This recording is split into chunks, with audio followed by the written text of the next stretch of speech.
दीदी और गुरजोत सिंह जी। जय जय राधा वल्लभ श्री हरिवंश महाराज जी। राधे राधे महाराज जी, आपके चरणों में कोटि कोटि प्रणाम। सत्संग अंतर प्रभ ढीठा, नाम प्रभु का लागा मीठा। महाराज जी, गुरुवाणी की इन पंक्ति का मतलब हमारी जिंदगी में आपके वचनों से मिला। आपके वचनों को सुनते ही उन पर अमल करने की कोशिश जारी है। जब से गुरु कृपा से जितना भी नाम जब शुरू हुआ है, उससे सिक्खी में प्रेम और अकाल पूर्वक वाहिगुरु में निश्चय और भी मजबूत हो गया है। वाहिगुरु जी जो पहले दूर थे, अब पास लगने लगे हैं। हमारे धन भाग हैं कि हमें संत संग प्राप्त हुआ है। नाम वाणी से और प्रेम हो महाराज जी, आपके वचनों से ऐसी कृपा बनाए रखें। जितना हम नाम को नीचे उतारते जाएंगे, अभी जैसे वाणी पे है वैखरी, फिर मध्यमा गले से, पश्यंती हृदय से, फिर परावाणी से नाम चलता है। परावाणी से जब नाम चलता है तो अकाल पुरुष को प्राप्त हो जाता है। जो परमेश्वर है, जो ओंकार है, जिसे वाहिगुरु कहते हैं, वो उसको प्राप्त हो जाता है, मतलब उसका अनुभव हो जाता है। और जब अनुभव हो जाता है तो जो बाहर है वही भीतर है, जो भीतर वही बाहर है। अनुभवी पुरुष के लिए भेद नहीं होता, जो आंख मूंदे तो उसे उसका अनुभव हो, आंख खोले तो नहीं। गुरु नानक साहब जी ने कहा है कि जो भीतर वही बाहर। ये नाम के प्रताप से, गुरुमुख नाम के प्रताप से उपासक भीतर और बाहर एक ही परम तत्व का अनुभव करता है। जो निरंजन है, निर्विकार है, वो खुद का स्वरूप अनुभव कर लेता है। तो जहां अनुभव हुआ तो बाहर जो चराचर जगत में स्त्री पुरुष जड़ चैतन्य ऊंच नीच दिखाई दे रहा था, वो मायाकृत था, वो खत्म हो गया। वो जिधर देखता है तो घट घट में उसे वही जो रमा है, उसे राम कहो, कृष्ण कहो, हरि कहो, वाहिगुरु कहो, वो एक ही तत्व है। अलग अलग भक्तों ने अपने प्यार में उन्हें पुकारा है। तो जिस भाव से जो पुकारता है, हमारे प्रभु का स्वभाव ऐसा है। ये यथा माम प्रपद्यन्ते तास तथैव भजाम्यहम्। यदि आप उनको साकार मान करके तो आपको साकार दर्शन देंगे, निराकार मान करके तो निराकार अनुभव कराएंगे, सर्वव्यापी तो सर्वव्यापी, हृदय विहारी तो हृदय विहारी। जैसे भाव से प्रभु को भजे, प्रभु वैसा ही अनुभव करा देते हैं। गुरु रूप से भजे गुरु रूप से, पुत्र रूप से भजे वो पुत्र रूप से, पिता रूप से भजे पिता रूप से, स्वामी रूप से भजे स्वामी रूप से, और सेवक रूप से भजे तो सेवक रूप से। हमारे भगवान का ऐसा, परमेश्वर का ऐसा प्रभाव है कि जैसे जैसे संतों ने भजा वैसे वैसे प्रभु ने अनुभव कराया। तो हम कोशिश करें कि जिह्वा से नाम निरंतर, फिर वो हमारे गले से चले, जिसे उपांशु कहते हैं, जिसे मध्यमा वाणी कहते हैं। फिर पश्यंती, पश्यंती में जब किया नहीं जाता, वो देख रहा है, हृदय में हो रहा है। और परावाणी में तो फिर स्फुरित होता है, रोम रोम रग रग सब नाममय हो जाता है। उसकी त्वचा में, उसके रोम रोम में नाम का प्रभाव जागृत हो जाता है। ऐसे महापुरुष का दर्शन, स्पर्श, संभाषण वो निश्चित भगवान में उसकी रति प्रदान कर देता है, नाम में रति प्रदान कर देता है। बस इसके लिए हम ये सावधान रहें कि हमें चाहे जितना गुस्सा दिलाया जाए, हम अपने भजन का प्रयोग किसी का अमंगल करने में ना कर दें। प्रयोग का ऐसे होता है, आपने हमारा अपमान किया, बहुत गाली दी, बहुत कष्ट दिया कि हम सह नहीं पा रहे, वो अंदर से मनाया कि तुम्हारा नाश होना चाहिए, दंड होना, तो आपके पास नाम चल रहा है। जितना नाम चल रहा है उसके प्रभाव से उसकी हानि शुरू हो जाएगी। पर उसकी हानि जो होगी उससे ज्यादा हमारी हानि हो गई कि हमारा जो भजन उस महामहिम प्रभु को प्राप्त करने के लिए था, वैसे प्रयोग हो गया। दूसरा, कोई प्रियजन है, आप उसे बहुत दुखी देख रहे हैं, तो आप प्रार्थना कर दीजिए। अपने भजन का प्रभाव सर्व मंगल के लिए करते हैं।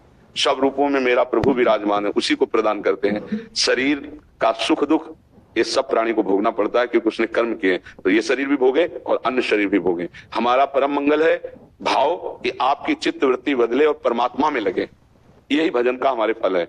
जैसे किसी को लगता है कि साधु समागम में हम जाएंगे तो हमारा रोग नष्ट हो जाएगा, हमारे कामनाएं की पूर्ति हो जाएगी, क्योंकि कल्पतरु और साधु महात्मा एक जैसे कहे गए हैं अगर भजन में है तो।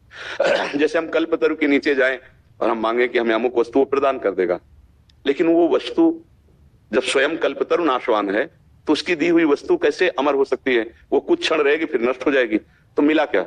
हमें ऐसी वस्तु चाहिए जो कभी नष्ट ना हो, वो है परमेश्वर, वो है परमात्मानंद।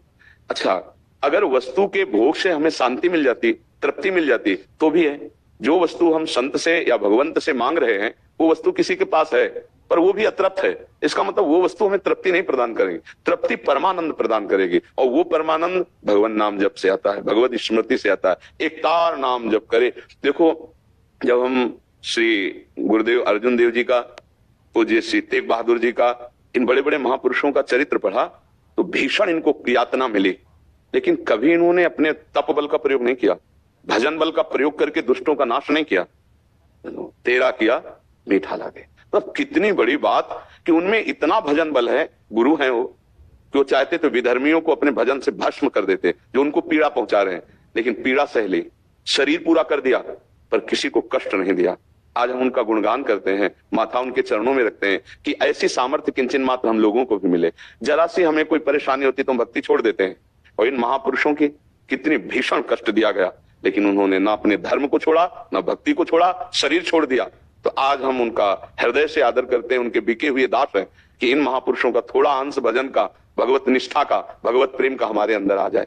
आप अपने गुरुजनों की महिमा को पढ़ के देखिए, तो हमारी भक्ति ये नहीं सिखाती कि आप कष्ट में ऊब जाएं और सुख में फूल जाएं। नहीं, भक्ति का है सुख में गंभीर रहें, फूले ना, हर्षित ना हो, और सुख में जब दुख आवे तो शोकित ना हो, घबराए नहीं, टूटे नहीं, आप चलते रहिए। सुख दुख दोनों को सहकर तब परमेश्वर की प्राप्ति होती है। इसीलिए बड़े बड़े संत भजन बल का प्रयोग कभी अपने शरीर ठीक करने में, रोग ठीक करने में, या अपने दुश्मन को विनाश करने में नहीं लगाया। शरीर से जरूर चेष्टा कर दी धर्म रक्षा के लिए, लेकिन भजन का प्रयोग नहीं किया। ये परम चतुरता होती है, भजन का प्रयोग केवल परमेश्वर की प्रसन्नता के लिए, तब उस ये संसार समुद्र से वो मुक्त हो जाता है। नहीं तो आपको सच्ची कहते हैं, गुरु गोविंद सिंह आदि महापुरुषों में इतनी सामर्थ्य थी कि जैसे उनके बालक सुनवाए जा रहे हैं, वो भस्म कर दें उन विरोधियों को।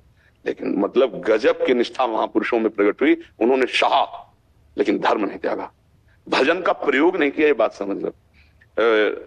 श्री गुरुदेव अर्जुन देव जी के चरित्र में उसमें गीता प्रश्य प्रकाशित उसमें पढ़ा था कि एक काबुल का फकीर प्रकट हुआ जब कष्ट दिया जा रहा था गुरु अर्जुन देव जी को। तो उन्होंने कहा कि गुरुदेव, मैं आपकी सामर्थ्य को जानता हूं, यदि आप अपने भजन का बल प्रयोग करें तो इन दुष्टों का विनाश हो जाए, आप क्यों नहीं कर रहे हैं? या तो मुझे आदेश कीजिए, मैं भस्म करूं। अव्यक्त महापुरुष प्रकट हुए थे। तो उनका नहीं, तब कहा था तेरा किया मीठा लगे नहीं, मेरा जो प्रभु है, स्वामी परमेश्वर है, वो जैसा विधान कर रहा है हमको बहुत अच्छा लग रहा है, हमको कोई बुरा नहीं। मतलब गजब की बात है कि पूरे शरीर में तपती हुई बालू डाली जाती है कि छाले फपोले पड़ जाते हैं, तपते हुए तवे पर बैठा ले जाते हैं, कितना कष्ट दिया जाता है। आह नहीं, ये भक्ति सिखाती है, ये भक्ति का बल है। पर ऐसी भक्ति कौन करना चाहता है? कोई बिरला कर। नहीं तो ये है कि हम भगवान का भजन करें, हमारी कामनाओं की पूर्ति हो जाए, दुख कभी मिले ना। एक स्थिति आएगी ऐसा कि आपकी सारी कामनाएं पूर्ण हो जाएंगी, दुख नहीं मिलेगा, परम सुख मिलेगा, पर उसके लिए इंतजार करो। एक किसान फसल बोता है, इंतजार करता है। आप नाम जप करें, इंतजार करो, आपके दुखों का नाश होगा, पर हम धैर्य न छोड़ें। कोई ऐसी विपत्ति आ जाए तो हम अपने नाम को न छोड़ दें कि नाम ने विपत्ति तो दूर नहीं की और मैं खूब नाम जप कर रहा हूं। अगर इन बातों से पुष्ट रहे तो धीरे धीरे नाम वैखरी से उपांश में, उपांश से मानसिक में, मानसिक से परावाणी में, परावाणी में अजपा जाप होता है। वो जपता नहीं है, स्वाभाविक निकलता रहता है। और जब स्वाभाविक स्थिति आ जाती तब वो महागुरु हो जाता है, तब वो परम परमेश्वर को प्राप्त कर लेता है। तब इस शरीर में रहते हुए भी वो शरीर से परे होता है, शरीर का कोई राग नहीं रहता है। पर इतनी स्थिति पहुंचने तक धैर्य पूर्वक चलता रहे। बड़े कृपा पात्र हो वाहेगुरु के कि आप नाम में लग गए। नहीं तो हम सुनते जरूर हैं लेकिन उसको अपने जीवन में नहीं उतारते। जो जीवन में उतारते हैं उनका जीवन सफल हो गया। देखो, मृत्यु तो आनी है, किस दिन आनी, किस क्षण आनी पता नहीं, पर कमा के जाओ ना, गंवा के क्यों जाओ? अपनी श्वास विषयों में गंवा रहे, एक बार भी भगवान नाम नहीं ले रहे तो जीवन को आपने खो दिया। और नाम जपते हुए, कष्ट सहते हुए चल रहे तो आप महाधनी हो जाओगे। अंतिम फाइनल देखा जाता है। आप साल भर क्या पढ़ाई की, परीक्षा का वो जो पेपर है उसको हल करोगे तब पता चलेगा आपको। ऐसे ही परीक्षा का पेपर आता है, कभी भारी प्रलोभन आ जाता है, भूल जाओ भगवान को, कभी भारी विपत्ति आ जाती है कि आप छोड़ दो। दोनों में जो टिका रहता है, ना तो सुख सुविधा में और ना दुख दुविधा में, वो विचलित नहीं हुआ, चलता रहता है अपने मार्ग में, वही महापुरुष होता है। देखो, सुख सुविधा मनोरंजन है। मन को जब हम प्रभु में लगाते हैं तो भागने की कोशिश करता है, तो माया सुंदर वाटिका भेज देती है भोगों की। लो भोगो, काहे को जल रहे हो? अगर उपासक चतुर नहीं हुआ तो समझता है हमें भजन का फल मिला है, हम इसका भोग करें, बस फंस गया। विपत्ति आई, उब गया, दुखी हो गया, भगवान से विमुख हो गया।